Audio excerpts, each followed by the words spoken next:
Hi hello ಎಲ್ಲರಿಗೂ ನಮಸ್ಕಾರ. ಶಾಂತಿ cooking and health ಟಿಪ್ಸ್ಗೆ ಸ್ವಾಗತ. ನಾನಿವತ್ತು ಮಾಡ್ತಾ ಇರೋ recipe gobi manchurian. Gobi manchurian ಅಂದರೆ ಯಾರಿಗಿಷ್ಟ ಇಲ್ಲ ಹೇಳಿ.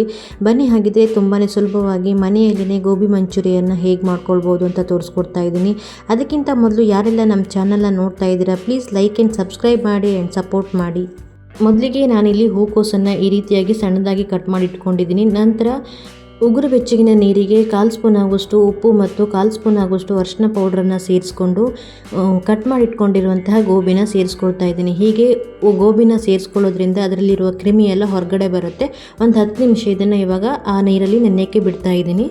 ನಂತರ ಗೋಬಿ ಮಾಡಲಿಕ್ಕೆ ಕೋಟಿಂಗ್ ರೆಡಿ ಮಾಡ್ಕೊಳ್ತಾ ಇದ್ದೀನಿ. ಕೋಟಿಂಗ್ಗೆ 4 ಸ್ಪೂನ್ ಆಗುವಷ್ಟು ಕಾರ್ನ್ಫ್ಲೋರನ್ನು ಸೇರಿಸ್ಕೊಳ್ತಾ ಇದ್ದೀನಿ. 2 ಸ್ಪೂನ್ ಆಗುವಷ್ಟು ಮೈದಾ ಹಿಟ್ಟನ್ನು ಸೇರಿಸ್ಕೊಂಡು 1 ಸ್ಪೂನ್ ಆಗುವಷ್ಟು ಅಚ್ಚ ಖಾರ ಪೌಡರ್, ಅರ್ಧ ಸ್ಪೂನ್ ಆಗುವಷ್ಟು ಪೆಪ್ಪರ್ ಪೌಡರ್, ರುಚಿಗೆ ಬೇಕಾದಷ್ಟು ಉಪ್ಪು ಮತ್ತು 1 ಸ್ಪೂನ್ ಆಗುವಷ್ಟು ಶುಂಠಿ ಬೆಳ್ಳುಳ್ಳಿ ಪೇಸ್ಟನ್ನು ಸೇರಿಸ್ಕೊಂಡು ಇದನ್ನು ಇವಾಗ ಚೆನ್ನಾಗಿ ಮಿಕ್ಸ್ ಮಾಡ್ಕೊಳ್ತಾ ಇದ್ದೀನಿ ಸ್ಪೂನಿಂದ ಒಂದು ಸಲ.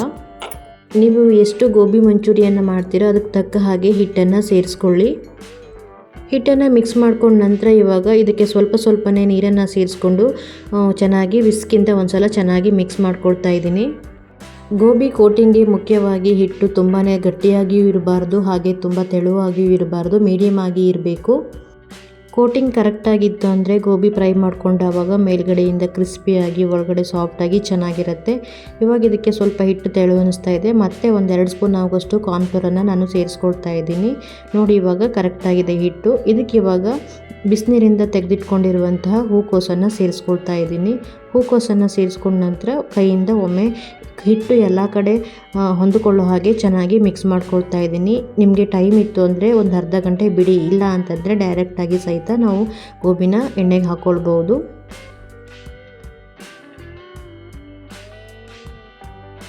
ನಂತರ ಈ ಕಡೆ ಗೋಬಿನ ಫ್ರೈ ಮಾಡಲಿಕ್ಕೆ ಎಣ್ಣೆ ಕಾಯಕ್ಕೆ ಇಟ್ಟಿದ್ದೆ. ಎಣ್ಣೆ ಚೆನ್ನಾಗಿ ಕಾದ ನಂತರ ಮ್ಯಾರಿನೇಟ್ ಮಾಡಿಟ್ಕೊಂಡಿರುವಂತಹ ಹೂಕೋಸನ್ನು ಒಂದೊಂದೇ ನಿಧಾನಕ್ಕೆ ಎಣ್ಣೆಗೆ ಹಾಕ್ಕೊಳ್ತಾ ಇದ್ದೀನಿ.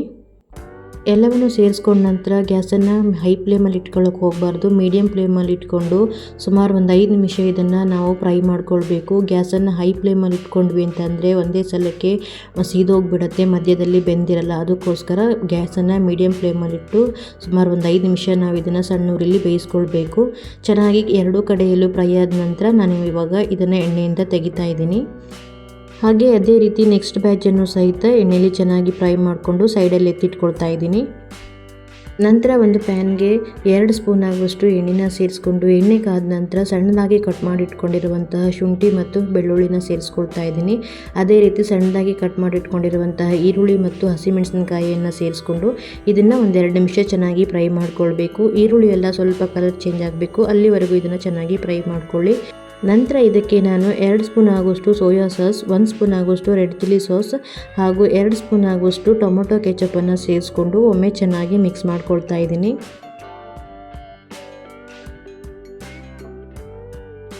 ನಂತರ ಇದಕ್ಕೆ 1 ಸ್ಪೂನ್ ಆಗುವಷ್ಟು ಕಾರ್ನ್ಫ್ಲೋರ್ಗೆ ಒಂದು ಸ್ವಲ್ಪ ನೀರನ್ನು ಸೇರಿಸ್ಕೊಂಡು ಕಾರ್ನ್ಫ್ಲೋರ್ ಮಿಶ್ರಣದ ನೀರನ್ನು ಸೇರಿಸ್ಕೊಳ್ತಾ ಇದ್ದೀನಿ. ಹೀಗೆ ಸೇರಿಸ್ಕೊಳ್ಳೋದ್ರಿಂದ ಗೋಬಿಯಲ್ಲಿ ಸ್ವಲ್ಪ ಗ್ರೇವಿ ಸ್ವಲ್ಪ ಜ್ಯೂಸಿಯಾಗಿರುತ್ತೆ. ಕಾರ್ನ್ಫ್ಲೋರ್ ಮಿಶ್ರಣವನ್ನು ಸೇರಿಸ್ಕೊಂಡ ನಂತರ ಚೆನ್ನಾಗಿ ಮಿಕ್ಸ್ ಮಾಡ್ಕೊಳ್ಬೇಕು. ಇವಾಗ ಇದಕ್ಕೆ ನನಗೆ ಕೆಚಪ್ ಸ್ವಲ್ಪ ಕಮ್ಮಿ ಅನಿಸ್ತಾ ಇದೆ, ಅದಕ್ಕೆ ಇನ್ನೊಂದು 2 ಸ್ಪೂನ್ ಆಗುವಷ್ಟು ಟೊಮೊಟೊ ಕೆಚಪನ್ನು ಸೇರಿಸ್ಕೊಳ್ತಾ ಇದ್ದೀನಿ. ಗ್ರೇವಿ ಸ್ವಲ್ಪ ಕಮ್ಮಿ ಅನಿಸ್ತಾ ಇದೆ, ಅದಕ್ಕೆ ಸ್ವಲ್ಪ ನೀರನ್ನು ಸೇರಿಸ್ಕೊಂಡು ಚೆನ್ನಾಗಿ ಮಿಕ್ಸ್ ಮಾಡ್ಕೊಳ್ತಾ ಇದ್ದೀನಿ. ನೀರನ್ನೆಲ್ಲ ಸೇರಿಸ್ಕೊಂಡ ನಂತರ ಒಮ್ಮೆ ಚೆನ್ನಾಗಿ ಮಿಕ್ಸ್ ಮಾಡ್ಕೊಳ್ತಾ ಇದ್ದೀನಿ. ಇವಾಗ ಇದು ಕುದೀತಾ ಇದೆ. ಇದಕ್ಕೆ ಕಟ್ ಮಾಡಿ ಇಟ್ಕೊಂಡಿರುವಂತಹ ಕೊತ್ತಂಬರಿ ಸೊಪ್ಪನ್ನು ಸೇರಿಸ್ಕೊಂಡು ಮತ್ತೊಮ್ಮೆ ಚೆನ್ನಾಗಿ ಮಿಕ್ಸ್ ಮಾಡ್ಕೊಳ್ತಾ ಇದ್ದೀನಿ.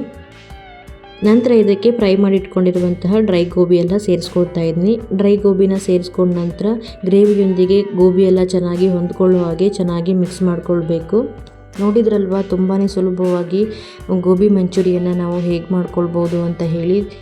ನಿಮಗೆ ಗೋಬಿಗೆ ಅಂಗಡಿಯಿಂದ ತಂದಿರೋ ಟೊಮೊಟೊ ಕೆಚಪನ್ನು ಯೂಸ್ ಮಾಡೋಕ್ಕೆ ಇಷ್ಟ ಇಲ್ಲ ಅಂತಂದರೆ ನೀವು ಮನೆಯಲ್ಲಿನೇ ಟೊಮೊಟೊ ಕೆಚಪನ್ನು ರೆಡಿ ಮಾಡಿ ಸಹಿತ ಯೂಸ್ ಮಾಡ್ಕೊಳ್ಬೋದು.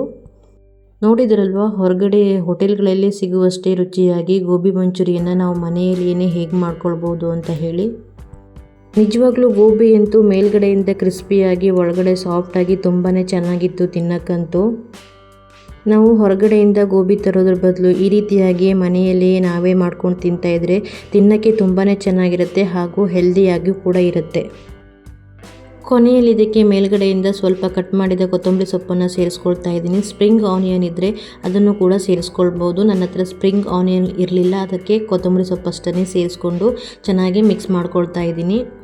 ನೋಡಿದ್ರಲ್ವಾ ಗೋಬಿ ಮಂಚೂರಿಯನ್ನ ಎಷ್ಟು ಸುಲಭವಾಗಿ ಮಾಡ್ಕೊಳ್ಬೋದು ಅಂತ ಹೇಳಿ. ನಾನು ಮಾಡಿರೋ ಈ ರೆಸಿಪಿ ವಿಡಿಯೋ ನಿಮಗೆ ಇಷ್ಟ ಆದರೆ ಈ ವಿಡಿಯೋನ ನಿಮ್ಮ ಫ್ಯಾಮಿಲಿ ಆ್ಯಂಡ್ ಫ್ರೆಂಡ್ಸ್ಗೂ ಶೇರ್ ಮಾಡಿ. ಹಾಗೆ ಯಾರೆಲ್ಲ ಈ ವಿಡಿಯೋ ನೋಡ್ತಾ ಇದ್ದೀರಾ ಪ್ಲೀಸ್ ಲೈಕ್ ಆ್ಯಂಡ್ ಕಮೆಂಟ್ ಮಾಡಿ. ಹೊಸದಾಗಿ ಯಾರೆಲ್ಲ ನಮ್ಮ ಚಾನಲ್ನ ನೋಡ್ತಾ ಇದ್ದೀರಾ ಪ್ಲೀಸ್ ಸಬ್ಸ್ಕ್ರೈಬ್ ಮಾಡಿ ಆ್ಯಂಡ್ ಸಪೋರ್ಟ್ ಮಾಡಿ. ಬಾಯ್, ಹ್ಯಾಪಿ ಕುಕಿಂಗ್. ಮತ್ತೆ ಸಿಗೋಣ ಹೊಸ ರೆಸಿಪಿಯೊಂದಿಗೆ.